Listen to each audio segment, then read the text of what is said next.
This is Greg Canty here, and welcome to the Win Happy podcast. Stay tuned for interesting chats with interesting people about winning their lives and being happy at the same time. This show has been brought to you by Fusion Communications. Thanks for listening.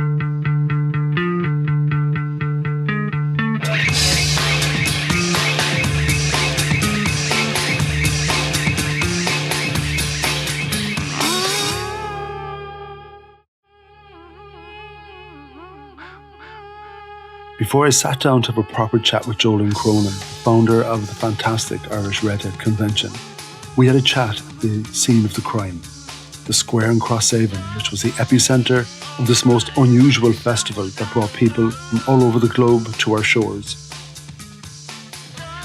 She chats about her picturesque town, with Oodles a character, the special sense of community between all redheads, and just how unusual and special they really are. And then for the classic quote, if you dated a redhead, you should raise a glass. And if you didn't date a redhead, then you should raise your standards. Let's hear from Joleen Cronin. Gathered in the seaside town of Crosshaven in County Cork today for the annual Redhead Convention. Awards were presented for the redhead with the most freckles and the best wannabe redhead.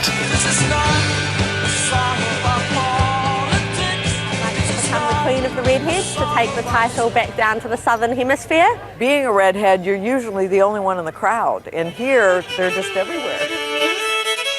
People think that redheads are an endangered species, but guess what? Welcome to Crosshaven, because we are not. I love my red hair. We have redheads from all over the world and all over Ireland. We're here together celebrating. This is amazing. I'm a redhead and I'm proud. Sometimes redheads get a hard time, sometimes they're teased. This is gingers, proud, together, fierce and freckly. I'm redhead and I'm proud. This is ginger paradise. Right, Greg, I was going to ask you, when was the last time you were in Crosshaven? Yeah, I think it was the Redhead Convention 2016. Apparently I was a judge. So the superstar, besides all the redheads, for the convention was Crosshaven itself. Yeah. Tell me about Crosshaven for someone who has no idea, good, bad or indifferent, where this place is. What happens here. Okay. So it's a beautiful small little village. It's at the western entrance to the harbour, Cork Harbour. By road, it's probably about 30 minutes from the city. And when you're here, it's really the focal point is the water. Like, we're standing here now in the village square at the moment, and we're looking out over the Onabui River, and in the distance we can see Spike Island and Cove, and over to the right at the entrance to the harbour is Camden, Fort Camden. So it's a beautiful place. It's surrounded by water, and luckily for me, I had 4 beaches to enjoy during my lockdown. So there's plenty of opportunities for sea activities. Big sailing spot, big fishing spot, great place to go for a walk. That's Crosshaven. I believe you're a water baby. Sure, I'm mad for it. How could you not be? I think when you live in a place like here, you've no excuse, you know. So no, definitely like big into the sea from a very young age. Yeah, you know, like we would have gone to Fountainstown when we were younger and kind of gone swimming, and I was always into sailing. Like when we were younger, we would do sailing courses in the yacht club, and as I grew up in the bar, I was invited out for different people to go sailing with them on their boats. Thursday night racing and what have you. So like I always had an appreciation of the water and of the sea. Yeah. It's definitely become a huge part of me. Because there is a boat or two out there as we look out. There's only 1 or 2 now. How many can you count? Well, I counted a fair few as I was driving into Crosshaven. It's the best driveway in the world, isn't it? Yeah. Oh my God, it's spectacular. Yeah. It is stunning. It's absolutely stunning. And like every time I drive down the road, I just feel very grateful for where I am. Yeah. It's great. Yeah. A beautiful place to be. It's kind of one way in and one way out, isn't it? Well, it's a cul-de-sac, some people say, but I prefer to say it's a destination. You should get a job in marketing, Joleen. Funny you mentioned that. Yeah. Jesus. Now, so for anyone listening, we're obviously getting the sea sounds, but you can't hear the smell of the fish and chips. You can't hear it, but I can sure as hell imagine what they taste like. So over there to the left, we've got Chish and Phipps. All right, Chish and Phipps. Adrian Ring there runs the show, and there you get the most amazing fish and chips. Nice batter, crispy chips, bit of tartar sauce, Perfect. some peas, mushy peas. What are you doing after this interview? Yeah, I think that's a really good idea. Okay. I'm in. Yeah, we can sit down the point there now. We can lash into the old bag of chips. That is absolutely, perfect. And Very classy. and to wash it down then. Now, Cronin's is closed at the moment. Cronin's is You're closed, gaff. which is an awful shame, but it will reopen. So Is there an alternative? Because it's a little village with some gorgeous character and there's lovely little pubs. I think the last time we were here, we popped up the road there just a little bit. You see over there on the left where those cars and vans are passing? Yeah. The little red...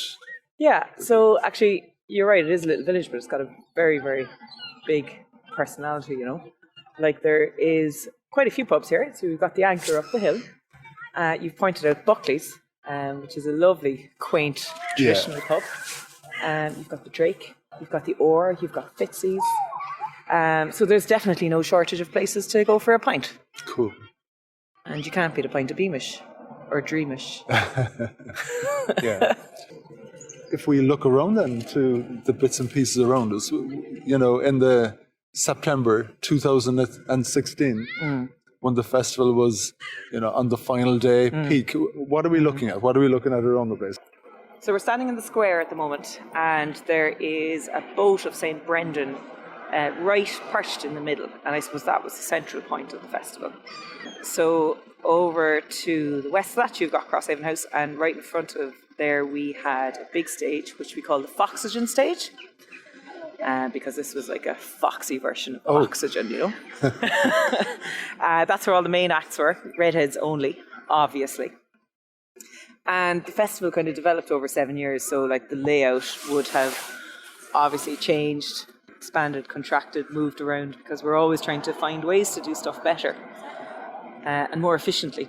So yeah, while the layout did change, we kind of found our way. But we usually had the main stage right here in the centre. And then we had a farmer's market, lots of local craft people and food vendors, and they were down selling their wares. And of course we had the very important judging panel, who had pride of place in the little tents. We had the registration booth. Yes, we did. We did. Where all these redheads would come and pick up their nice little foxy carrot bags and certificate of genuine foxiness. And of course, register for these incredible competitions. And we had a kids zone. So the kids zone kind of moved around. It was a bit of a movable feast. It was a few times over in the lawn across Haven House. And then it was right behind us there outside the River's End Cafe as well for a little while.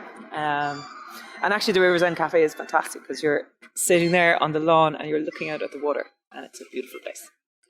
Yeah, and on that day, we're setting up in our little marquees, our little judging booths, and you kind of think, what's going on here? What is going on here? What were you thinking? Yeah, and bit by bit then, one or two people come over to you, and then like the flick of a switch, it's like madness, and you were being pulverized and descended upon by redheads who all wanted to talk to you. Was that a terrible thing there, or was it the most amazing thing that ever happened to you in your life? It was such a fun day. Every single year, it was such a fun day. And I'm not sure if you realise it, Joleen, but the days often clashed with a Liverpool match. Oh, the pain. Oh, the pain. Like, I never miss those things. And I'm like, okay, this is worth it. But it was worth it, wasn't it? Yeah. I mean, like, we got to hang out a lot. I'd say the Redhead Convention cemented our friendship, like. Yeah, totally. And you're not even a ginger, like. Yeah, I know. There must be something somewhere. And at the end of that day of craziness, you know, we'd go in and we'd compare notes, judging the different categories, and that's when things would heat up. Yeah, and you'd sit in the back in the restaurant in Cronin's, and it was like a very heated place, full of tension. Like you couldn't go in. It was almost like kind of getting the results for the Eurovision inside there. Like, excuse me, the results for the Eurovision wouldn't even lace the boots of the judging.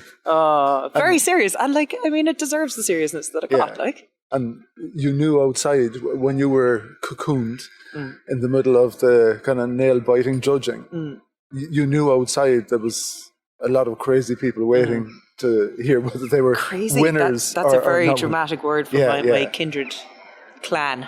Well, I mean, we're not crazy, are we? there was another word that I use from time to time. Can I share it with you? Go on, yeah. Sometimes I thought this should be called the Nut Job Festival. What? Jesus, Greg, Auntie. I'm sorry, no, we're going to have to finish the interview right now. It's like, it's over. Well, there used to be... The Nut Job Festival? Yeah. Come on, that's very unfair. I know. No. What? What? Are you serious? Yeah, there were a few... Tell me now. What there were you were thinking? a few. I'm disgusted. Yeah, but very enjoyable nonetheless. I want to get to the bottom of this. Why are you calling it the Nut Job Festival? Who did what to you? There were always one or two who arrived and you're thinking, oh my God, yeah, how is this possible? Where have you come from? And come on, where used they come from? They used to come from everywhere. No joke. They genuinely did come from everywhere. I mean, I think one of the funniest moments I had was when I got a guy contacting me from Hawaii telling me he was the only redhead on the island. And we gave him the very privileged position of being the flag bearer in the parade. Know Barack? Did he know who? Barack. Oh, Barack. Yeah. Oh, no. It wasn't Barack. His name was... It's escaped me. It's not Barack. It's because you're thinking of Barack Obama. Oh, that's what I'm saying. Did he know him? Oh, right, okay. No, I thought you were talking Yeah. about this other guy who came, because there was like lots of other guys. But we had some very interesting character, and I remember this fella came from New York literally to find a redhead, and yeah, he was a black guy, and basically he had a fascination with gingers. Far Dove. Unfargarum is the actual technical term for that. Sorry. So a blue man is what we, yeah. Is it? Yeah. Unfardove was like the blacksmiths. Oh. Yeah, and Unfargarum, the blue men. I I'm suppose just going my Duolingo again. dark blue. Dark blue is nearly black, isn't it? It's blacker than black, like. We're being very unpolitically correct here. So Unfargarum anyway came over from New York, and he was looking for a lady ginger. And we set him up on the ginger speed dating night, so he had a great time. Are they still together, I wonder? No idea. I doubt it. I doubt it. Actually, preparing for today, I was looking at the Facebook page, and you know, obviously there are a bunch of posts from time to time about the festival. There was one creepy guy who kept on coming up, more or less. I want to find a redhead. Yeah. Where can I find it? Yeah. Were there a lot of them? Did a lot of those small it was really the a thing. woodwork? Like, really, it was a thing that people were, I suppose, just genuinely looking for a redhead. Like, we had this kind of event which we called the redhead ginger speed dating. Yeah. Because, as you know, like, red hair is a recessive gene. So this was our conservation project. Basically, to keep the gene alive, that if we could match up a couple of MC1R gene carriers, like, we had a good fighting chance of keeping the race there. Keep the flag flying. Keep the flag flying, like. But we were getting non-gingers, obviously turning up for the same purpose, and, you know, we'd entertain them as well, of course. So. Yeah. Have you ever dated a redhead? No. No, you haven't. No. So it was who said this now? I think it might have been Lucille Ball, but we might have to double check that quotation. But if you've dated a redhead, you should raise your glass, and if not, you should raise your standards. Very profound. Straight onto the online dating profile. Yeah, what I do remember every single year, there'd be some kind of a touching story. I think the very, very last, I think I even wrote a blog post about it. There was some lady who came here, who'd been here previous year with her husband who died, and she just wanted to come here in memory of him or something. Yeah. And there were loads of those things, and like they weren't coming from around the corner. So there was lots of that sadness as well. And one of the things that I kind of got from it was this huge sense of people who wanted to be part of something.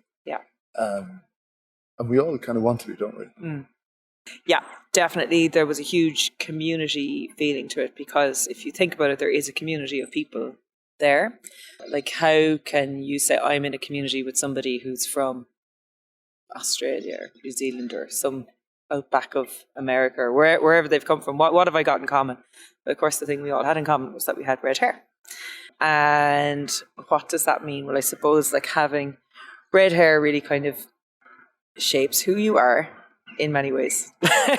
Like, you know, we've all had the same kind of teasing growing up. We've had, I've certainly had the struggles before I discovered hair products, but yeah, it's a point of difference, isn't it? Like, you know, when you've got something that's a little bit different to everyone else, and red hair, just I suppose, kind of put this into perspective, is the rarest hair color in the world. So it's like 0.4. Oh my God, I used to have this fact like off the top of my head, but 0.4% of the world's population, that's less than 1% of the world's population, have red hair. Now that is minuscule, right? Okay. I'm privileged to be talking to you here. Aren't you just absolutely privileged? In Ireland we have a lot more, so we're very special. But like it is the rarest hair colour in the world. So for somebody growing up in not one of these cold climates, because obviously we have a lot of redheads in Ireland and Scotland and the UK, it really is different. And they are the centre of teasing and bullying, and which is a sad thing, but like that's the commonality that people have. And I hadn't kind of thought about that when I started the festival, because I just had red hair, but I also had like really thick, tough skin. And I wouldn't stand for that when I was younger. So I just had red hair, but I kind of made it part of my personality. And at the first event, I had parents coming up to me and going, wow, you have made the most incredible difference to my son or my daughter, because they felt, you know, just I'm an outsider. And now I'm part of this community. Like, something to be celebrated. Absolutely. And like we really made them feel special. So we gave them like certificates of foxiness.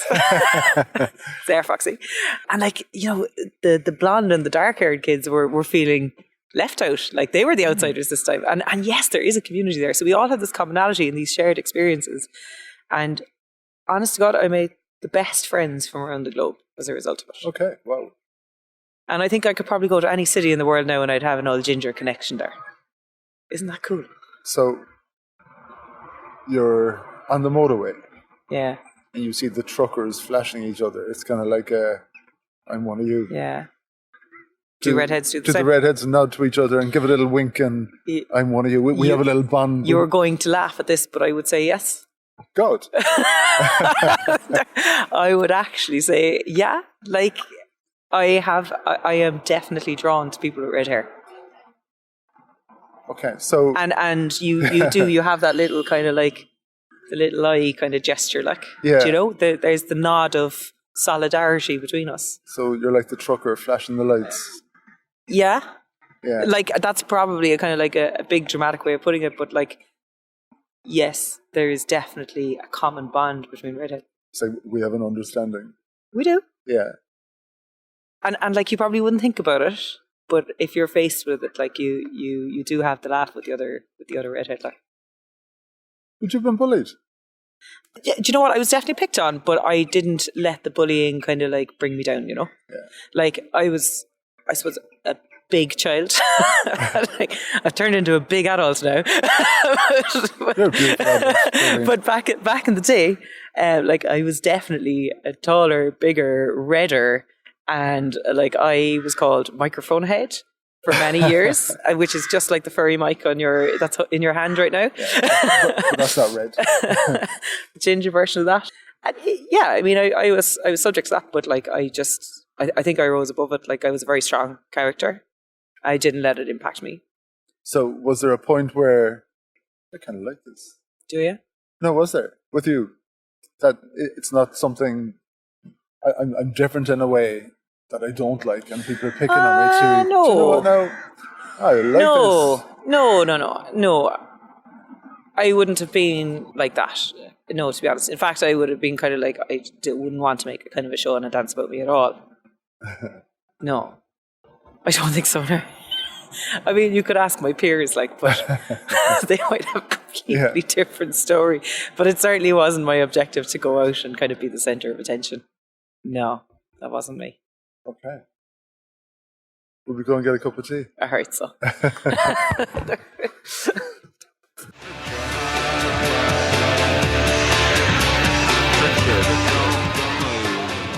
Thank you for listening to the Win Happy podcast, which has been brought to you by Fusion Communications. If you'd like to get in touch, feel free to send me an email at greg@fusion.ie. So until next time, take it easy.